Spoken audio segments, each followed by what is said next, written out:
आज हम एक ऐसी चिड़िया की प्रजाति के बारे में बात करेंगे जिसे मारने के लिए लाखों लोग उसके पीछे दौड़ पड़े थे और उसके अंडे और चूजे जमीन पर फेंकने पर उन्हें इनाम भी दिया जाता था।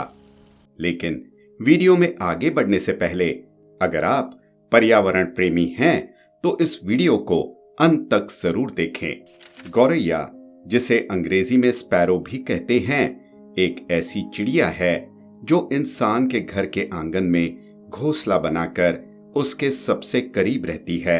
लेकिन शहरों के विस्तार और हमारी बदलती जीवन शैली से अब गौरैया के रहन सहन और भोजन में कई दिक्कतें आ रही हैं।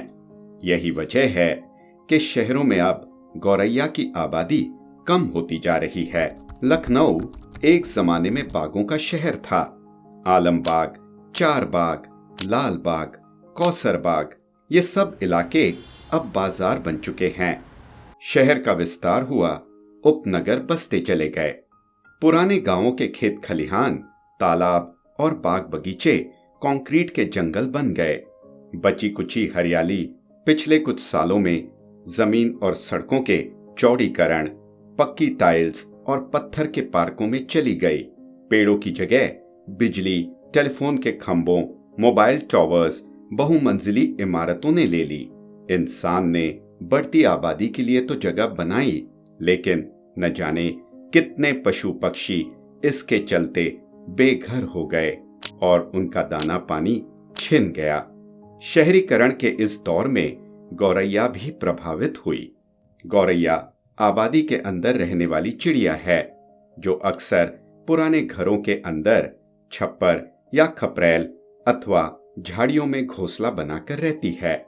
घास के बीज, दाना और कीड़े मकोड़े गौरैया का मुख्य भोजन हैं, जो पहले उसे घरों में ही मिल जाता था, लेकिन अब ऐसा नहीं है।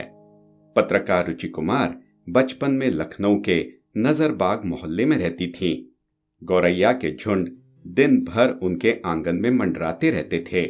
अब वह तादाद बहुत कम हो गई है। आप कह सकते हैं कि पहले हमारे घर में अगर 40-50 चिड़िया आती थीं, तो अब मुश्किल से 3-4 ही दिखाई देती हैं। चिड़ियों के प्रति आम लोगों में प्रेम जगाने के लिए उत्तर प्रदेश जैव विविधता बोर्ड के अधिकारी प्रतिभा सिंह ने अखबारों के जरिए लोगों से अपील की कि वे सवेरे उठकर अपने आसपास नजर डालें और देखें कि कितनी गौरैया बची हैं या नहीं। चिड़ियों को देखना एक शौक है।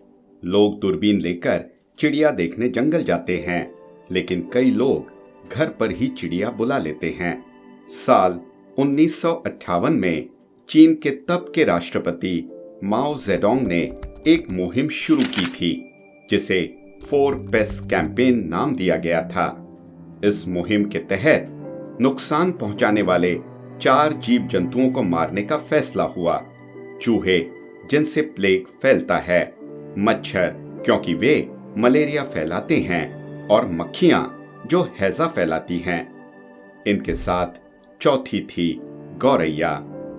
जेडोंग का मानना था कि ये चिड़िया फसल के दाने खा जाती है, जिससे काफी नुकसान होता है। चारों को मारने का अभियान तेजी से चल निकला। मक्खी, मच्छर और चूहे तो छिपने में माहिर थे, लेकिन गौरैया की अपनी सीमाएं थीं। उन्हें ढूंढा जाने लगा और जहां भी वे बैठी दिखें, चीनी जनता ड्रम, टिन, थालियां बजाते हुए उनकी तरफ दौड़ पड़ती।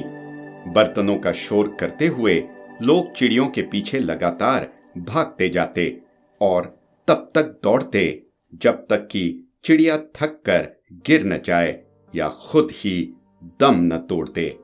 गौरैया का मरना सुनिश्चित करने के लिए उनके घोंसले खोजे जाते और उनके अंडे फोड़ दिए जाते। चिड़िया के बच्चों को जमीन पर पटक दिया जाता। बड़ों के साथ बच्चे भी खूब खुशी से गौरैया के सामूहिक कत्ल का हिस्सा बनने लगे। इसके पीछे एक वजह यह भी थी कि जेडोंग ने गौरैया मारने पर इनाम रखा था। जो जितनी ज्यादा गौरैया मारता, उसे उसी हिसाब से इनाम दिया जाता। हत्यारों का सार्वजनिक सभा में सम्मान भी हुआ करता। यहां तक कि संस्थाएं, स्कूल और कॉलेजों में कंपटीशन होता और जो ज्यादा से ज्यादा गौरैया मारता उन्हें मेडल दिया जाता था। धीरे धीरे हर उम्र और पेशे के लोग जेडोंग की नजरों में आने के लिए गौरैया मारने में जुट गए। कुछ वक्त बाद इस नन्ही चिड़िया को समझ आया कि कहां छिपा जा सकता है। इनका बड़ा सा झुंड पीकिंग के पोलैंड स्थित दूतावास में जा घुसा। पोलिश अधिकारियों को इस छोटी सी चिड़िया से कोई आपत्ति नहीं थी। उन्होंने गौरैया का पीछा कर रहे लोगों को दूतावास के भीतर आने से मना कर दिया, लेकिन जिद पर आए लोगों ने तब भी पीछा नहीं छोड़ा। वे दूतावास के बाहर बैठकर थालियां और ड्रम पीटने लगे। 2 दिन और 2 रात लगातार ये शोर हुआ। शोर से घबराया झुंड दूतावास के छत पर ही उड़कर टकराने लगा और आखिरकार दम तोड़ दिया। बाद में दूतावास के काम करने वाले लोगों ने फावड़े और बेलचे लेकर मरी हुई चिड़ियों को बाहर फेंक दिया। आज भी गौरैया मारने के इस अभियान को दुनिया का सबसे बड़ा एनवायरमेंटल डिजास्टर यानी पर्यावरण की क्षति में गिना जाता है। 4 पेस्ट कैंपेन के बाद चूहे, मच्छर और मक्खियों का तो कुछ नहीं बिगड़ा, लेकिन पूरे चीन से गौरैया लगभग खत्म हो गई। गौरैया जैसी पर्यावरण की रक्षा करने वाली चिड़ियों को मारने का अंजाम साल 1960 में दिखाई दिया। जिस गौरैया को किसानों का दुश्मन और अनाज खाने वाला कहकर मार दिया गया था, वो असल में टिंडियों को खाकर फसलों की रक्षा करती थी। 1960 में फसल बहुत कम आई क्योंकि सारे धान पर टिंडियां लग चुकी थीं। जेडोंग को तब तक अपनी गलती समझ आ चुकी थी। ये अप्रैल 1960 की बात है। उसने 4 पेस्ट कैंपेन्स की लिस्ट से गौरैया को हटाने और उसकी जगह टिंडियों को मारने का आदेश जारी किया।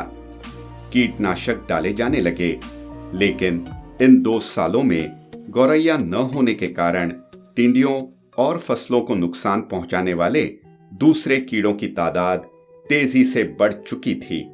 पैदावार लगातार घटती गई और यहां तक कि इस वजह से चीन में भयंकर अकाल पड़ा। माना जाता है कि इस दौरान 2.5 करोड़ से भी ज्यादा चीनी आबादी मारी गई। इसे ग्रेट चाइनीज फैमिन के नाम से जाना जाता है। चीन के पत्रकार यांग जिशिंग ने इस दुर्घटना पर एक किताब टूम्बस्टोन लिखी थी, जो चीन में ही बैन कर दी गई।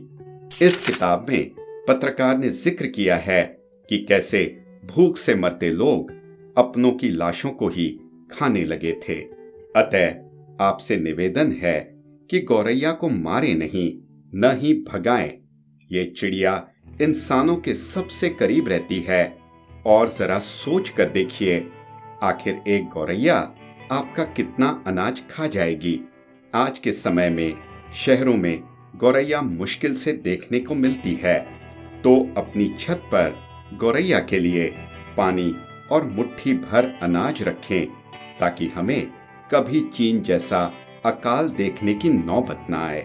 आपको ये जानकारी कैसी लगी जरूर बताएं, या हो सके तो इस वीडियो को ज्यादा से ज्यादा लोगों के साथ शेयर करें। ऐसा करने से आप भी पर्यावरण को सुरक्षित करने में सहयोग करेंगे। धन्यवाद।